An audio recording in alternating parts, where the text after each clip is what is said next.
backyard beverage, bitching with Bill, coffee with Cannon, whatever you want to call it. But here we are, back by the pool. I got back from Amagansett last night after a long, annoying drive. It's not that far, but it's the traffic. And if you ever drive out to Eastern Long Island, you'll know what I'm talking about with the traffic. And I'm sure there's places where you live that have similar traffic like I dealt with yesterday. But anyway, it was all good. We had a great time. It was wonderful to be. I actually saw a couple of whales breach, actually jump out of the water. That's what breach means, I guess, for you non-seaside people. But yeah, this whale kept jumping out of the water. I could see the spout. I was like, it's pretty exciting to see. And from the shore, you know, usually if you're going to go see whales in the ocean, you got to go out on a boat and go whale watching. Teresa, hello. Good to see everybody. Haley, hey, Sergeant, everyone. Good to see you guys. Where is everyone? I'm waiting for the chat. Aunt BB2, hey, Sergeant Bill, loved the Barbara interview last night. I love Barbara Butcher. She's so great. I mean, if you guys haven't bought that book, and I'm not pushing it like a salesman, it's a fantastic book. I read it in 3 days. It was so interesting.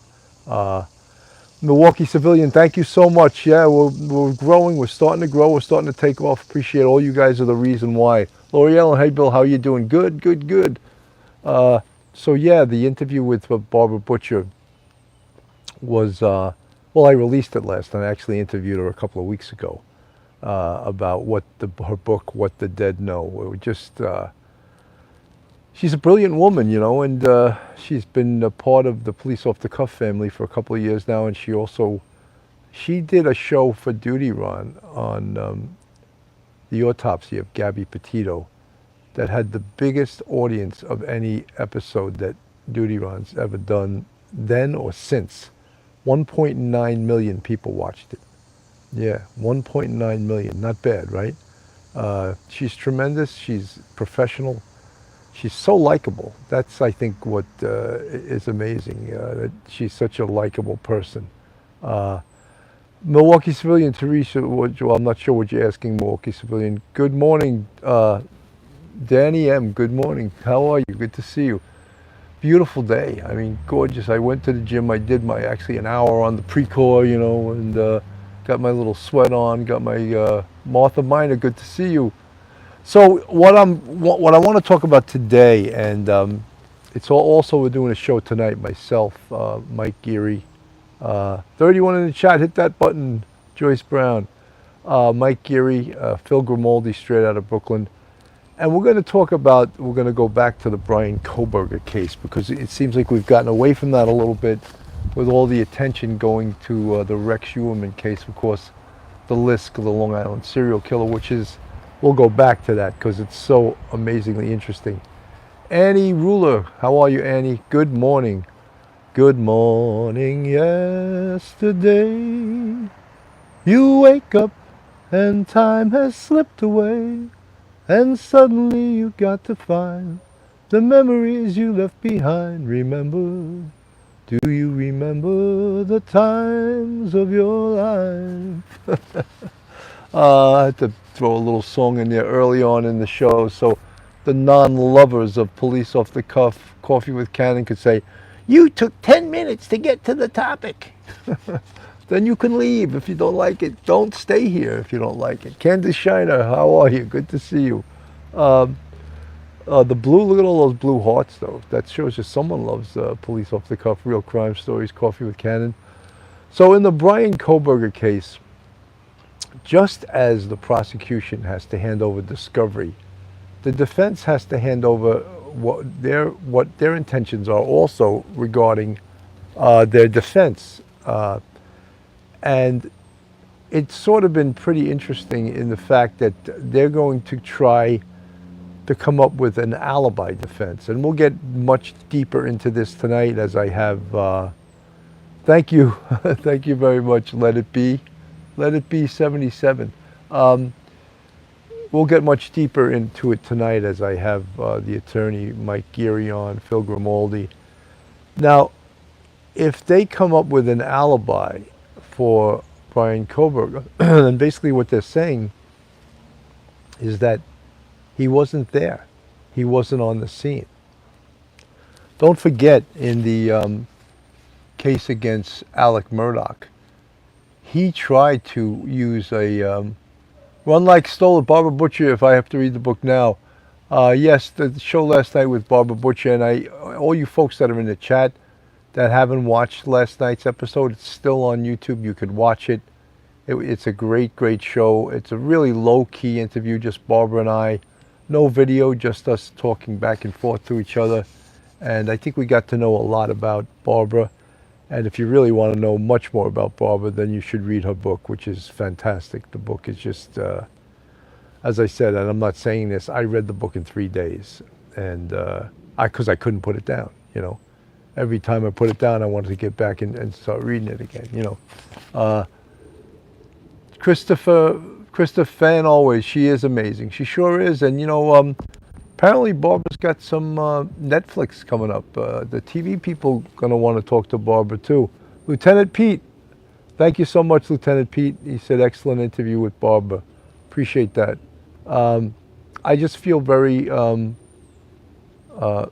legal-minded friends. Karen Cole, definitely will watch it for family night. And BB2, yes, Barbara's book was a page-turner for me. You know what it is? I feel so comfortable talking to Barbara that it's almost like you're having a conversation with a friend. And so it puts me so much at ease to talk to her. And I think it came across as that. And again, you're not supposed to pat yourself on the back, but all you guys are saying it. So I'm just going to tell you why I felt so comfortable with Barbara, because she's been around for a while, and I actually worked with her when I was on the police department in Manhattan North Homicide Squad, and she actually taught the criminal investigation course, or taught her part of the criminal investigation course when I attended that course, as well as the homicide course. Milwaukee civilian, I worked, I did all kinds of duties for 9/11. I don't know if Barbara and myself, if our paths crossed during 9/11. I worked numerous days. I wasn't assigned to, but I worked maybe during the whole time of the 9/11 thing, maybe 6 or 7 days at the morgue, which was one of the most horrific details you could have, because you watched them bring the bodies in from ground zero, and the condition that the bodies were in. I've never seen that before or since. So yeah, she was working down, doing all the duties for the office of the chief medical examiner. But it was so busy. We worked so many crazy hours and places. One of the worst places you could be assigned during 9/11 was Fresh Kills, and that was a big dump in Staten Island. And they would bring all of the debris from the towers. They put it on a barge and float it downriver to Fresh Kills, and then they would offload it from the barge onto Fresh Kills, and we would sift through all the garbage, all the debris, the steel, the concrete, and yes, bodies and body parts, and reclaim the victims for their families. And that was part of our job. And it was such a toxic environment, and I don't mean bad behavior, I mean toxic chemicals, toxic breathing in horrible stuff, toxic methane gas coming out of the ground. It was just disgusting. And we all worked there, and many people to this day are dying from diseases that they received from their duties working the 9/11. And you know, I don't want to complain about it. It is what it is. I would do it again. If it happened again, I would respond again. But it was, many people paid the ultimate sacrifice after the fact. Cancers that you would not believe. Mountain Cat, how are you? Good to see you. Breathing disorder. So many people have COPD, chronic obstructive pulmonary disease.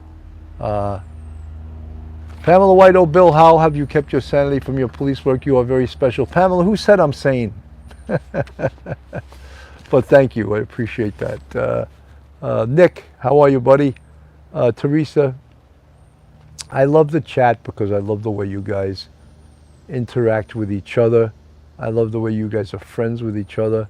and it's police off the cuff, real crime stories, backyard beverage, bitching with Bill, bringing you guys together, and it's a nice thing. It's a nice warm feeling to have you guys there. Let me get back to the Bryan Kohberger case, because I'm accused sometimes of, which is fine. Princess Mitch, how are you? Of not staying on topic, especially with Coffee with Cannon, but I like to jump around, especially because I get to talk to you guys, right? So the defense is going to try to come up with an alibi, or allegedly that's going to be their defense, that he was not there. He was not at 1122 King Road. So there's lots of problems with that. As we recall, in the case of Alec Murdaugh, he tried to say he was not at the scene of the murders of his son and his wife. And then what he did not know about was that his son made a TikTok video and posted it, which showed that Alec was there. So his lies wound up putting a noose around his neck. So they have to be careful in this, because they're taking for granted that, well, I don't know if they are taking for granted, but the prosecution can have a lot more evidence than they've shown so far. So right now, I guess, is the defense somewhat saying that they're not concerned with the touch DNA that was on the knife sheath, that they're going to explain that away? Will a jury buy that? How did that knife sheath get there? Did the police plant it? Is that what the defense is going to say? Or was it just the knife sheath was just being passed around, and Bryan Kohberger could have touched it at some other location and someone brought it to the scene? Is that believable? These are some of the possibilities of the alibis that they're going to come up with. But this is real, because the prosecutors in the case of Bryan Kohberger, they filed a motion asking a judge to compel the defense team to share information about his potential alibi. So if you're going to use an alibi defense, what is it? You have to tell us that, because we have to disclose all of our evidence to you, known as discovery. So prosecutors, this is according to CNN, prosecutors requested in their motion that the defense provide information on the specific place or places where Kohberger claims to have been during the time of the crimes, as well as the names and addresses of all witnesses they plan to use to establish an alibi. So could you imagine they put a witness on the stand that lies about this? Is that a possibility, that could happen?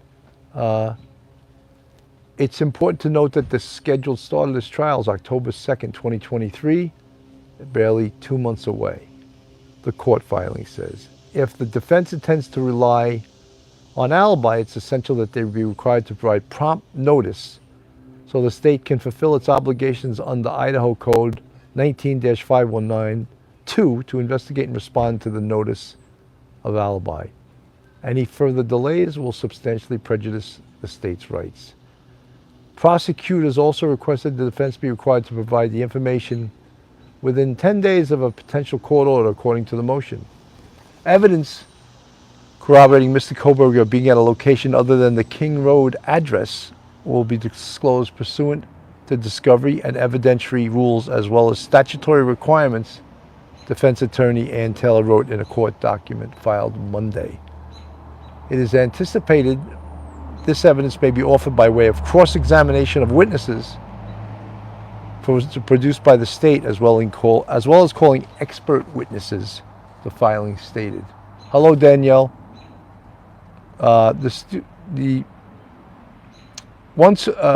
request to stay of the proceedings, claiming prosecutors failed to comply with the Tier 2 of the Idaho Code, which governs requirements for convening the trial juries or grand juries. So is there a potentiality that the defense will produce witnesses that are going to say that Bryan Kohberger was at a different location?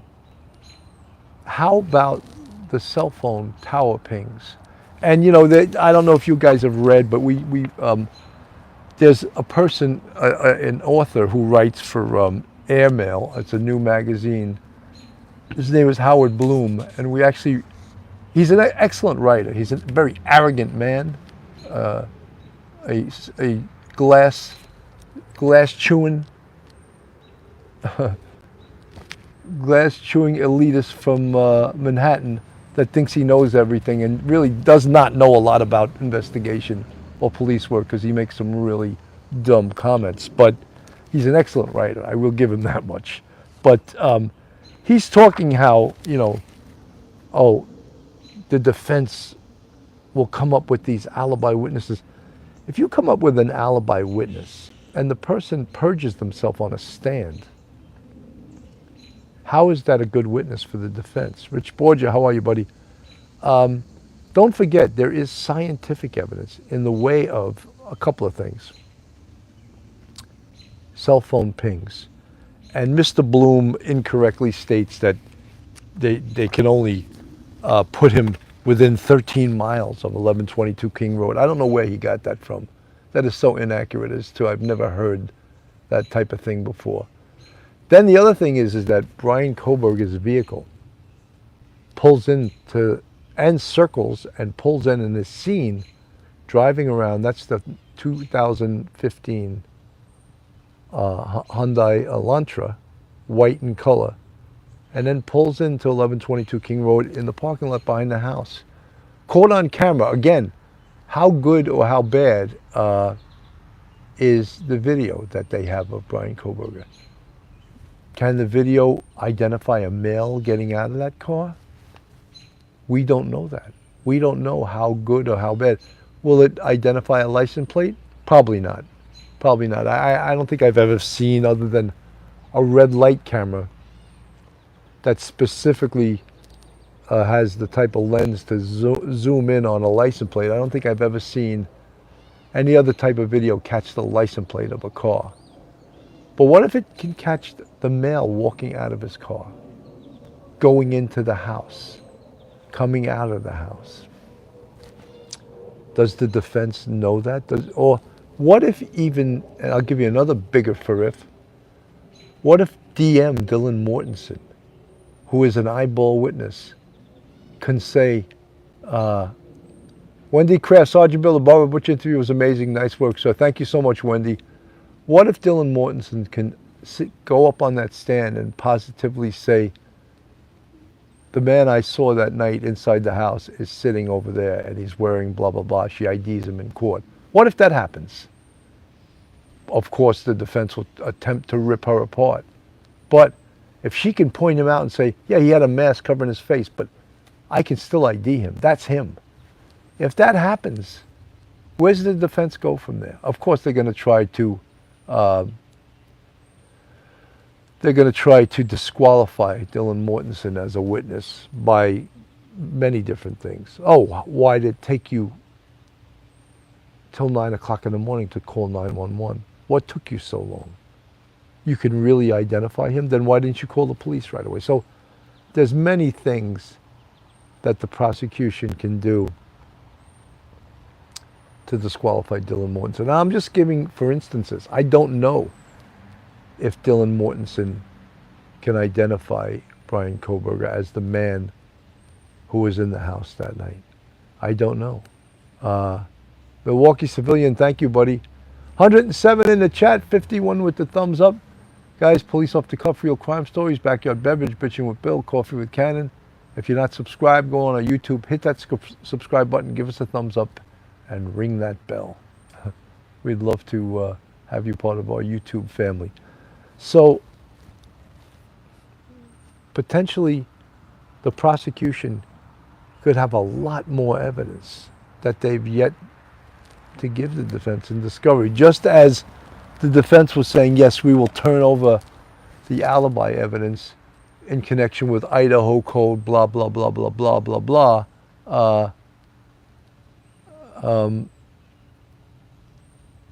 The prosecution does the same thing. You think the prosecution has turned over every bit of evidence to the defense yet? Do you think they did that? I don't think they did. I think Princess Mitch, last night's interview with Barbara was spot on. Thank you, Princess Mitch. Very much appreciated. Got all these fan subscribers talking about how wonderful the Barbara Butcher interview was. You guys who haven't watched it, listen to it, go on. It's still up there. And it's part of the new Police Off the Cuff Law and Crime author series, which I'm going to continue. Jennifer Boss said, I think the prosecution is going to lean hard on that video evidence of his car and the location and, you know, the electronic evidence they have. But there's other things that, you know, how about the computer evidence? You know, the warrants that they searched on his office, on his parents' home, all of those things. Did the prosecution turn over all of that information to the defense? I don't think so. I don't think so. So, and guys, I also don't think that this trial is going to start October 2nd. I believe what's going to happen is they're going to go into court that day, and the defense, Wendy Kraft, that interview was so real, she taught me some stuff about my PTSD. I'm glad it helped you, Wendy. I'm very happy that it helped you. I think that the defense is going to go in on October 2nd, and they're going to request a stay. They're going to request more time to prepare, because this is a massive, massive undertaking. Crying Paul, no she didn't. At 2 cents, she said 5'10" or taller. Look, if you're talking about the description of Bryan Kohberger, you know, when you say how tall someone is, you can get it wrong by a couple of inches. What people notice about when they identify someone, and again, I will acknowledge, eyewitness identification is one of the least reliable things in identification. People's memories are subject to change. People's memories are subject to manipulation. People's memories are subject to suggestion. So if Dylan Mortensen can truly identify Bryan Kohberger from the person she saw that night, I'm just saying, that evidence would be unbelievably powerful. But we don't know that, so we don't know if that's going to happen. This Howard Bloom, he mentions that he's very critical of law enforcement. If you ever read this guy, he's not a supporter of law enforcement. He thinks he's smarter than everybody. He says cops taunt derisively. Some other dude. How many times have they heard that? And how did those cases work out? We got our man, they insist, and there's no way he's going to wiggle out of this. I'm reading right from Howard Bloom's article from page 2. And the facts, as they are enumerated by law enforcement with glee, sure seem to bolster this argument. For starters, and maybe for finishes too, there's the 51 terabytes of ostensibly confirming data the prosecution has handed over with sly relish to the defense. It includes, according to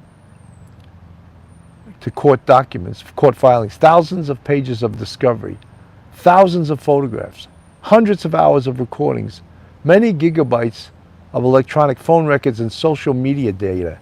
And how big is 51 terabytes? Well, you might as well be counting the grains of sand on a beach. The mischievous bottom line is that it'll keep the already inundated defense busy for a while and then some. But if that's not sufficient to convince the Idaho prison warden to hurry up and get his order in for chemicals, he's being very sarcastic here, that give the execution hemlock its lethal bite, the local authorities insist they have more aces up their sleeve. For one persuasive item, there's the DNA on the button of the knife sheath found partially lying under Madison Mogan, which matches Kohberger's according to the prosecution. I'm reading right from Howard Bloom's article. For another, there's a video of a white Hyundai Elantra similar to the suspects tearing away from King Road murder scene in the gray pre-dawn November morning at approximately the time the murders occurred. And for still another, there's the cell phone tower tracking just before 3 a.m. As Kohberger leaves his apartment on the night of the murders, he apparently powers down. Then at nearly 5 a.m., about an hour after the murders, his phone springs back to life just south of Moscow. And this is another one of his little anti-copisms. In a cop's distrustful world, where there are no accidents, this timeline is damned incriminating. And then there's the clincher. In fact, cop after cop promises me that it'll be the single unshakable reason Kohberger will be sent by the state to his richly deserved death. Bill Thompson, the county prosecutor, Thompson, his long white biblical beard flowing about as the wind roars of the Palouse. Thompson is in his down-home uniform of jeans and fleece vests. Thompson, the rye musician who plays rock, folk, country, and even klezmer. His band is Gefilte Fish Trout. Thompson, who had been in office for over 30 years. Thompson, who had famously done the impossible in the closely followed Rachel Anderson murder case and won a conviction without the body ever being found. An improbable victory that sent no less a culprit than a blood relative of Al Capone to jail for life. Anyway, he's just being waxing very poetically here. The DNA, it's touch. That is from skin cells, not blood. Grounds for suspicion, not a one-way ticket to the execution chamber. Yes, we even had the great C.C. Moore say that touch DNA is not as reliable as DNA taken from biological fluids, blood, semen, sweat, things like that. So it's not as reliable. And then Howard Bloom tries to create a little doubt there. The car videos. There's no image of the driver in any of them. And there's not a single shot that displays the license plate. Nothing that definitively puts Kohberger at the wheel or demonstrates beyond a reasonable doubt that it was his car. After all that, there are a lot of Hyundai Elantras on the road besides Kohberger's. The cell tower triangulation, that's one part wishful thinking to another of junk science. That's, something, this is where he's wrong. Cell tower information is not junk science, Howard Bloom, okay? You arrogant man. It is not junk science. It is absolutely accurate science. Peel away the well-documented limitations of the process, and Kohberger's phone could be placed anywhere within a 13-mile radius of the murder house. One of the things that we also need to recognize is that there's, how I always say, connect the dots. One piece of evidence, may not convict.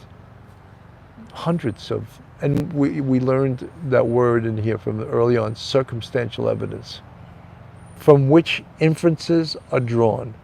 And not, you always say, oh, it's circumstantial. A good attorney will admit to you and everyone else that, yes, one piece of circumstantial evidence, okay, no big deal. Tons, tractor trailers full of circumstantial evidence, okay, then you got a problem.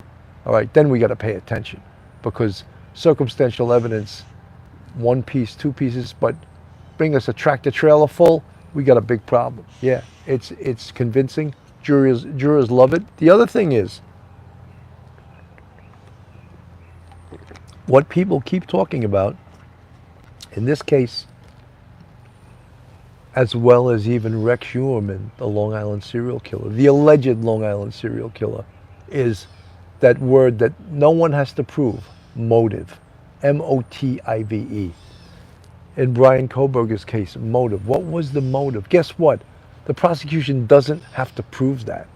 Would a jury like to know why he did this? Absolutely. But do they have to prove this? No. They do not have to prove motive. So when we talk about, it's easy now for a writer like Howard Bloom, writing for ML magazine, being fancy and acting like he knows things that he does not. I lost it for him in the last episode when he called the gun they recovered a Glock revolver. I said, yeah, that says it all about Howard Bloom. He knows nothing about guns. He knows nothing about investigation. So he, like a lot of writers, they want to believe that that the defense has a shot in this case. And doesn't look, whenever you have to present a case to a jury, no one ever knows what a jury's going to do. A jury can be fickle. All you need is one person not to vote, right? And it's a mistrial, and you start all over again, right? So the most powerful piece of evidence they have in this case is the knife sheath with the touch DNA. But to play devil's advocate, how did that knife sheath with the touch DNA get there? How did that DNA come back to Bryan Kohberger? Did someone mean to pin this murder on Bryan Kohberger? They didn't have any idea who did this murder. So when they found out who the DNA belonged to, that was the first time the Kohberger name came up. No one was trying to flake this guy, to use a police word, to trump up charges, to just pin a murder on him. No one even knew who the hell this guy was, you know? And then they start investigating. And they start finding out also that on 12 different times, 12 different occasions, he did what we call in law enforcement as a recon. He reconned. What does that mean? Well, recon stands for reconnaissance. He did some dry runs. He took a look at this house, 12 separate occasions. Where can I pull in? Where can I go out? How do I get in that house? How do I get out of that house? Where can I go, and how quickly can I get the hell out of here after the dirty deed is done? How do I do that? So what does he do? 12 different occasions he recons it. You know what they're talking about now as another alibi? There's a whole big drug conspiracy. There's even some, Blondie 1025, how are you? There's some YouTube content creators that are trying to sell that also. That 1122 King Road was a big drug house. And they even come up with some names of some drug dealers in the area. You tell me, folks, fellow Americans, I'll use that term. Fellow Americans, you tell me what town in the USA does not have a drug problem? What town in the USA doesn't have people selling drugs? What town in the USA doesn't have young kids, teenagers, high school kids, college kids using drugs? Can you answer that? So now we're going to say because there was 4 kids slaughtered in 1122 King Road on November 13th between 04:08 and 04:30 in the morning, you're going to say that that was a drug house?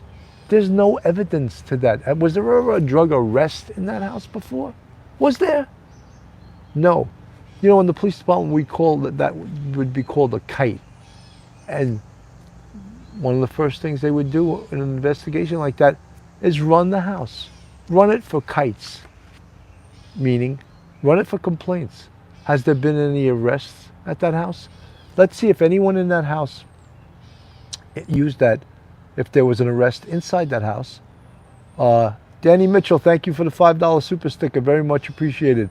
Rich Borges, Sergeant Bill for president, not running, but thank you for the nomination. Was there ever an arrest inside that house, or did anyone that lives in that house use that house as their address when they were arrested elsewhere? Was there? I want to know that answer. I don't think there was, or else we would have heard about it, right? So is there some drug dealers in Moscow, Idaho? No doubt. Are there drug users? Yes. Were these kids drug users? You know, I think not. Were they could they have recreationally used drugs? Yeah, I mean, that's a possibility.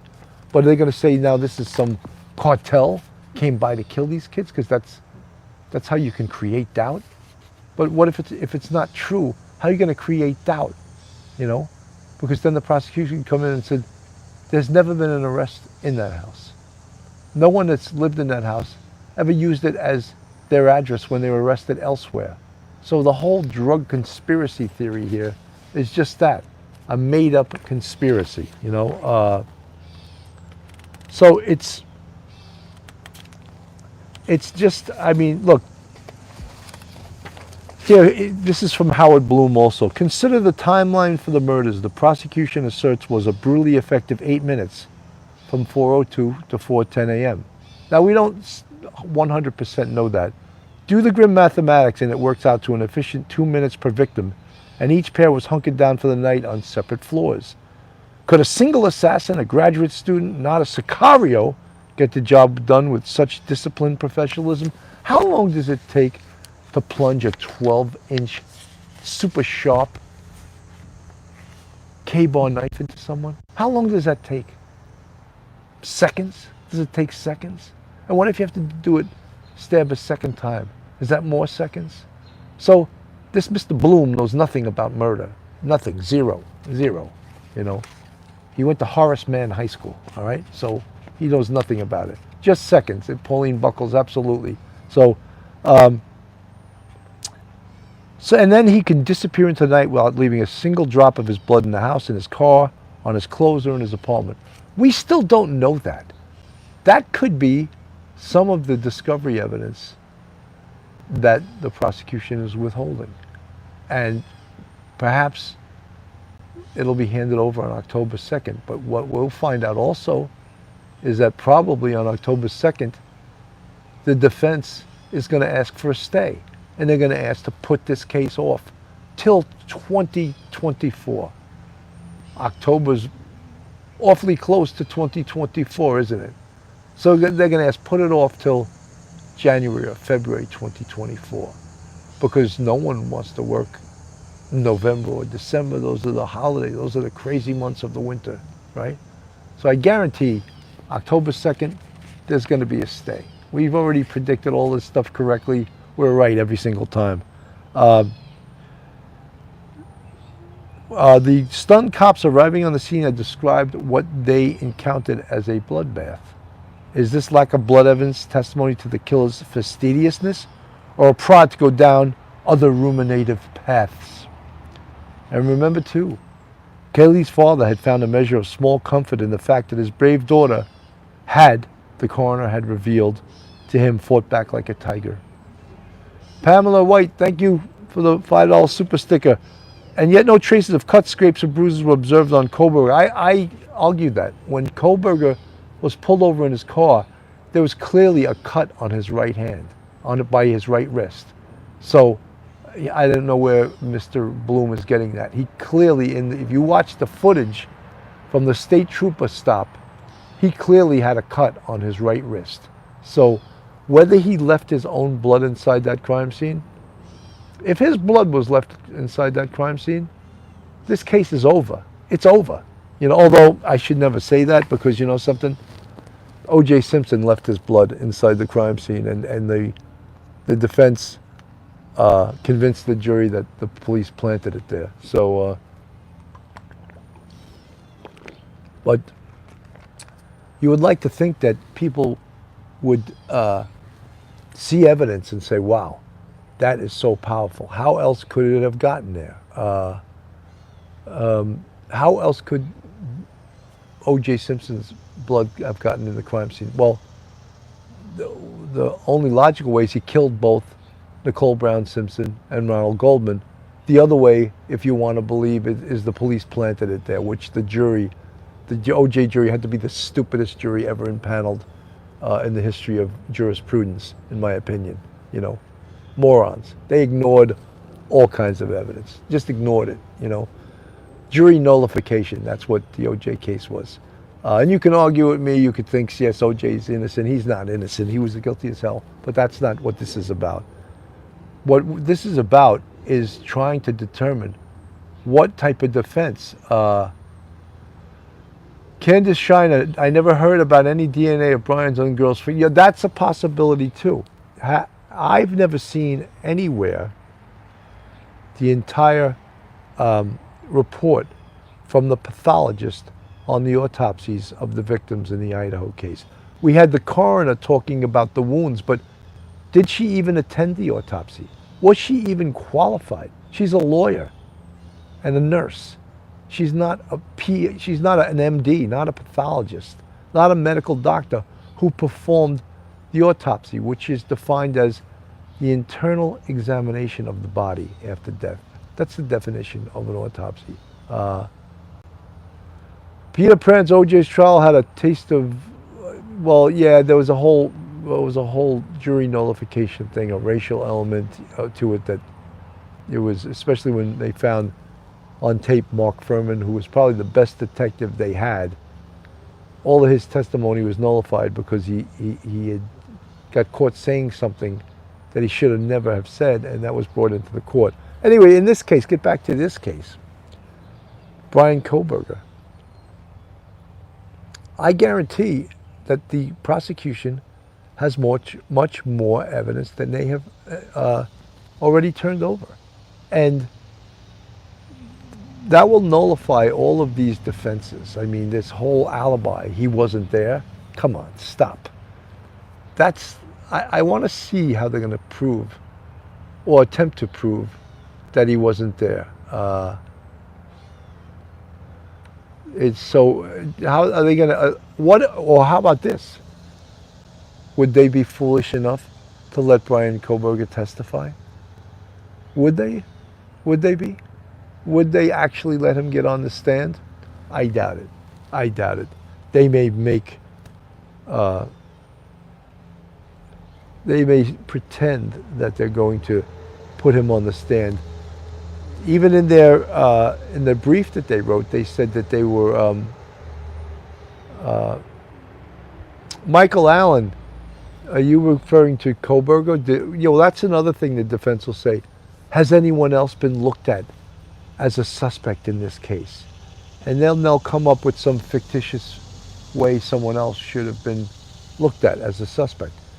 Look, for 6 weeks in this case, they didn't have, well, till they made the arrest, they didn't have a viable suspect. Probably the most powerful evidence they had early on was the white Hyundai.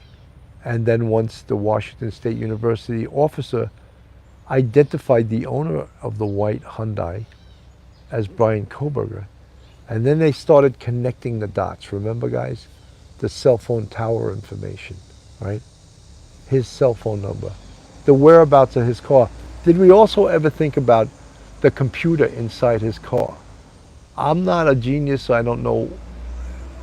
Duty Ron had an auto crime expert on the other night. Did his 2015 Hyundai have the type of computer that would tell you where the car was on a specific time and place? Did it have that capability? If it does, that's another thing for the prosecution. Yeah, that's my favorite line, that investigation is an art and a science. And the most difficult thing to disqualify or to beat is the science of investigation. Because why? Because people believe science. Because science tells us a story that can't be refuted by people lying, right? We spoke last night in the interview with Barbara Butcher that time of death is, there's scientific ways to figure that out, but then there's ways that are more practical. Like, he took a phone call at 12 midnight. So he was alive at that time. So that narrows it down. He was seen coming into his building at X amount of time and then opening the door of his apartment at this time. He's alive at that time, right? So that narrows a window, whereas body temperature, rigor mortis, algor mortis, putrefaction, decomposition, liver mortis, all of those things can tell a story, but within a window of time. Whereas seeing someone alive on video, that window is narrowed down by not the science, but the actuality of seeing someone alive at a certain time. And Barbara laughed because she knows how true it is. And she told the story how she once made a mistake. Barbara Butcher, I'm referring to, who was interviewed last night, that she said, oh, he died at 12, and then the daughter said, I spoke to him at 12:30, and she was like, oh, she knew she had miscalculated. So again, science will give us answers to things that other things can't really explain. So in the Kohberger case, I want to see what kind of alibi the defense comes up with. And it seems like they want to cross-examine prosecution witnesses to disqualify them, especially the police.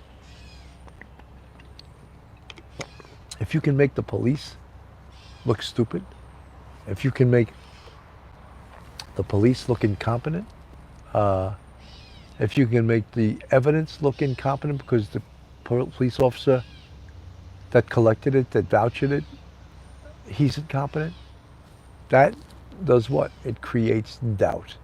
And that's what they want to do. They want to create doubt. So we have